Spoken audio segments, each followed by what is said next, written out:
Dahulu kala, di suatu desa kecil dekat lembah yang asri, tersebutlah dua bersahabat bernama Embro dan Pipo.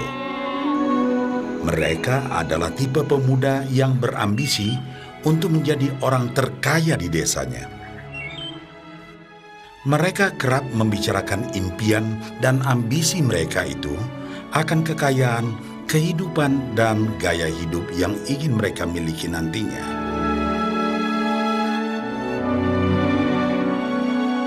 Mereka tidak takut untuk bekerja keras, hanya saja mereka masih belum mendapatkan kesempatan untuk dapat mewujudkan cita-cita mereka.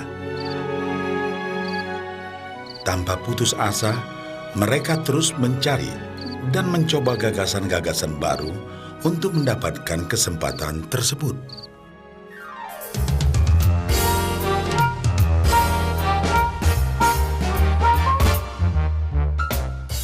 Hingga suatu hari, kesempatan itu pun datang. Desa mereka membutuhkan lebih banyak air. Oleh karena itu, kepala desa mempekerjakan Embro dan Pipo untuk mengambil air dari mata air di gunung untuk dibawa ke tempat penampungan di desa. Mereka akan dibayar sesuai dengan banyaknya air yang dapat mereka bawa. Maka mereka berdua pun menyambut dengan baik kesempatan ini. Embro dan Pipo pun segera melaksanakan pekerjaan tersebut dengan bersemangat. Setiap hari, sejak pagi hingga sore, mereka bergegas menuju mata air dengan membawa ember masing-masing. Mereka bekerja keras untuk membawa air sebanyak mungkin ke tempat penampungan air di desa.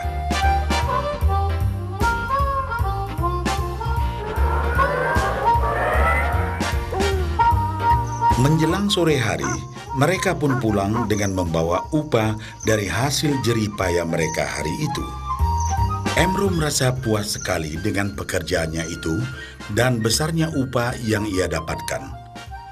Dia yakin bahwa dengan pekerjaannya ini, ia bisa segera mewujudkan cita-citanya.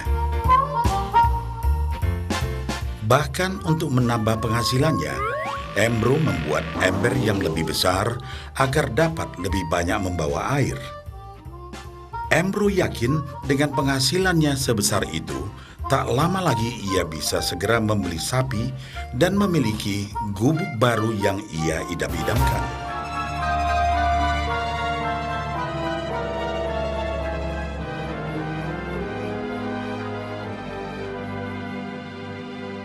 Lain halnya dengan Pipo. Dia merasa tidak nyaman dengan cara yang mereka lakukan itu. Ia mencari cara yang lebih nyaman untuk mendapatkan lebih banyak uang. Suatu hari, Pipo mendapat sebuah gagasan.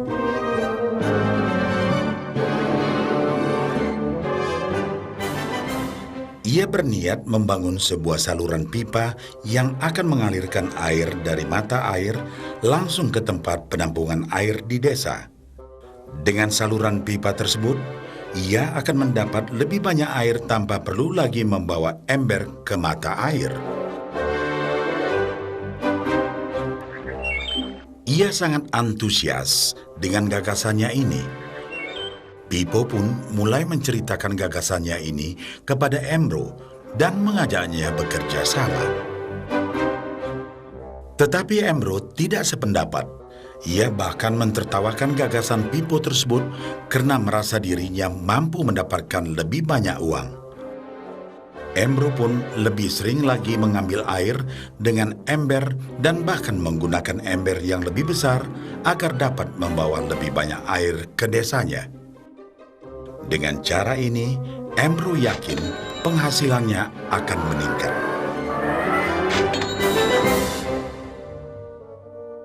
Pipo akhirnya memutuskan untuk mewujudkan sendiri gagasannya itu.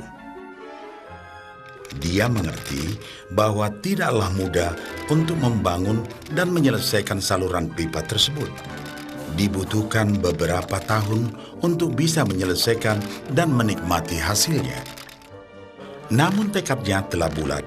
Ia pun tetap bekerja mengangkat air dengan ember setiap hari seperti biasa. Tetapi di akhir minggu dan setiap ada waktu luang, Pipo bekerja keras menggali tanah yang banyak berbatu untuk membangun saluran pipanya. Pada bulan-bulan pertama, hasilnya hampir tidak kelihatan. Orang-orang desa mulai banyak mentertawakan dan mencemooh Pipo. Mereka menjulukinya Pipo si manusia saluran pipa.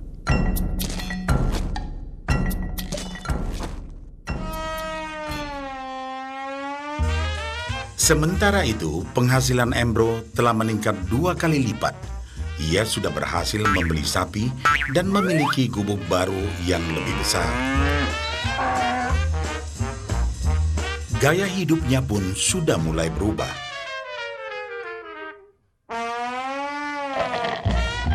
Ia sering menghabiskan waktu sepulang kerja di bar, menikmati hasil jerih payahnya mengangkat ember. Namun, tanpa disadari, badan Embro kini mulai jadi bungkuk karena begitu beratnya ia harus mengangkat ember besar setiap hari. Raut mukanya pun terlihat kelelahan.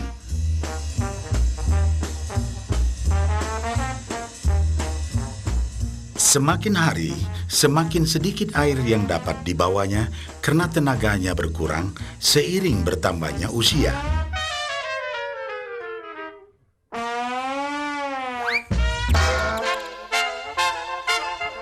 Bulan berganti bulan, tahun berganti tahun. Dan akhirnya, Pipo berhasil menyelesaikan saluran pipanya.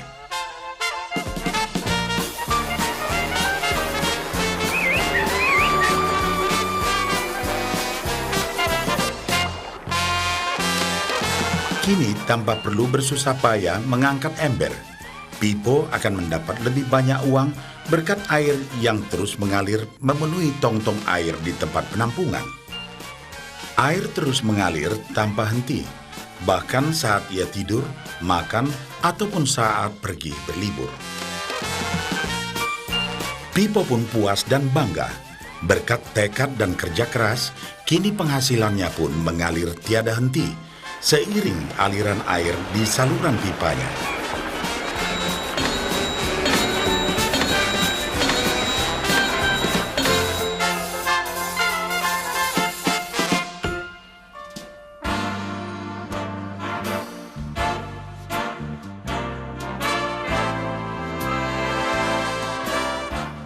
Setelah melihat cerita Embro dan Pipo, kita sadari bahwa cerita mereka menggambarkan kehidupan kita.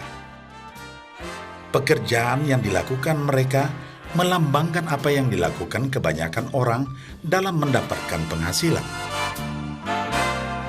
Embro mendapatkan penghasilannya dengan cara menggunakan ember. Ia harus pulang pergi mengisi embernya dari mata air ke desa untuk ditukarkan dengan uang. Untuk meningkatkan penghasilan, yang dilakukan Embro adalah dengan cara lebih rajin pergi ke mata air dan juga memperbesar ukuran embernya.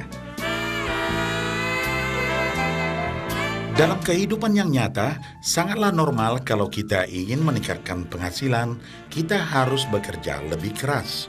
Misalnya, dengan bekerja lembur atau mungkin mendapatkan pekerjaan tambahan. Kita juga dapat memperbesar ember kita, yaitu dengan menerima posisi pekerjaan yang lebih tinggi. Sebagian besar dari kita menukarkan waktu kita untuk mendapatkan uang. Seperti juga Embro, kita pun memiliki waktu yang terbatas untuk dibarterkan menjadi uang. Dan kita tahu, setiap orang hanya memiliki 24 jam per hari. Dan tidaklah mungkin kalau kita membarterkan seluruh waktu kita untuk bekerja. Dan yang lebih sulit lagi, yaitu jika kita tak mampu lagi membarter waktu kita, karena alasan usia, kesehatan, ataupun alasan lainnya sehingga penghasilan kita terhenti sama sekali. Tetapi coba perhatikan apa yang dilakukan Pipo. Secara bijaksana, Pipo tidak membarterkan seluruh waktunya hanya untuk mendapatkan penghasilan yang terbatas. Tetapi dia menggunakan sebagian waktu yang dimilikinya untuk membangun saluran pipa, karena dia tahu bahwa saluran pipa ini akan mendatangkan penghasilan yang berkesinambungan tanpa dia harus membarterkan seluruh waktunya.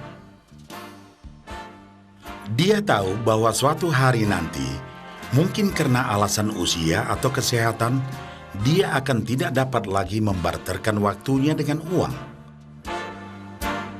Sedangkan bila ia mampu mewujudkan gagasan saluran pipanya itu, dia hanya perlu bekerja keras sekali saja untuk membangun saluran pipa. Setelah saluran pipa selesai, maka penghasilan akan terus mengalir bagi Pipo. Pipo telah menunjukkan kepada kita bahwa untuk mendapatkan penghasilan, kita tidak selalu harus dengan cara barter waktu dengan uang. Ada cara lain yang lebih baik. Bagaimana dengan Anda?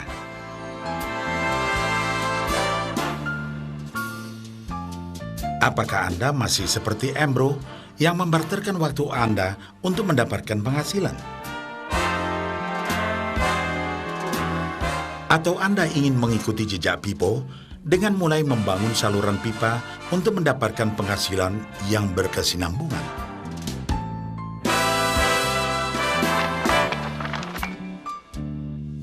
Jika Anda tertarik dengan gagasan saluran pipa, hubungi orang yang meminjamkan VCD ini agar Anda dapat segera mulai membangun saluran pipa penghasilan Anda saat ini juga.